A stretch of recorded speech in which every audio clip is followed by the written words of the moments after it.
இது திங்கக்கிழமை காலையில் எடுத்த விலாக் தாங்க. ஸோ என்னோடய யோகா எல்லாமே முடிச்சுட்டு வந்து காலையிலத்துக்கும் மத்தியானத்துக்கும் வந்துட்டு எல்லாம் ரெடி பண்ண ஆரம்பிச்சிட்டேன். எனக்கு ஆஃபீஸ் போகணும். கொஞ்சம் லேசியாக தான் இருந்தது திங்கக்கிழமைன்னு. சரி இருந்தாலும் வேறு வழி இல்லைங்க. வந்த உடனேவே வந்துட்டு அரிசி ஊற வச்சுட்டு பருப்பையும் வந்துட்டு அடுப்பில் வச்சுட்டேன் குக்கரில். பக்கத்துலேயே வந்துட்டு எனக்கு மத்தியானத்துக்கு சீமை திணை அதையும் வந்துட்டு அடுப்பில் வச்சுட்டு நூல்கோல் சாம்பார் வச்சிடலான்னு அந்த காய்கறிகள் எல்லாமே அரைஞ்சி வச்சுட்டு காலையிலத்துக்கு வந்துட்டு நேற்று சாப்பாடு கொஞ்சம் மீதி தண்ணி ஊற்றி வச்சுருந்தாங்க. அதனால் அது கரைசோறு அதையும் கரைச்சிட்டு அவங்களுக்கும் எனக்கும் தனியாக எடுத்து வச்சாச்சு. அதுக்கப்புறம் வந்துட்டு அதுக்குள்ளே பருப்பும் வெந்துட்டுங்காட்டி நூல்கோலும் அது வெங்காயம் தக்காளி எல்லாமே போட்டு அதையும் வந்துட்டு ஒரு 2-3 விசில் விட்டுருவேங்க. சீக்கிரம் ஆயிரும்.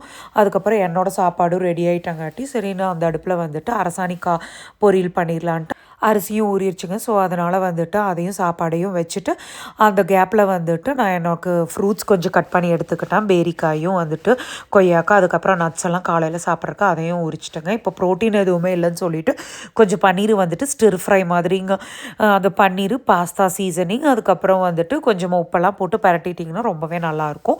ஸோ எனக்கு சாப்பாடு அதெல்லாமே கலக்கி வச்சுட்டேங்க. கடைசியில் பார்த்தா கொஞ்சம் தேங்காய் ரொம்ப கம்மியாக இருந்தது. இன்றைக்கி அரசாணிக்காய் தேங்காய் இல்லாமல் தான் சாப்பிட்ணுன்னு நினச்சேன். ஸோ அதுக்குள்ளே அவங்களும் சுருவும் வந்து எப்படியோ கட் பண்ணி உடச்சி கொடுத்துட்டாங்க. அதனால் வந்துட்டு எனக்கு கொஞ்சம் அது ஈஸியாக போயிடுச்சு.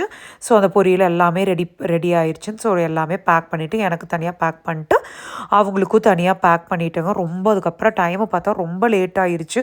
ஸோ அதனால் நான் டக்குன்னு அவசரமாக பேக் பண்ணிவிட்டு இனிதான் வந்துட்டு குளிச்சு கிளம்பிட்டு ஆஃபீஸ்க்கு போயிட்டேங்க. இந்த வீடியோ பிடிச்சிருந்துச்சுன்னா பசு விலாக்ஸ்க்கு சப்ஸ்கிரைப் பண்ணிக்கோங்க. தேங்க்யூ.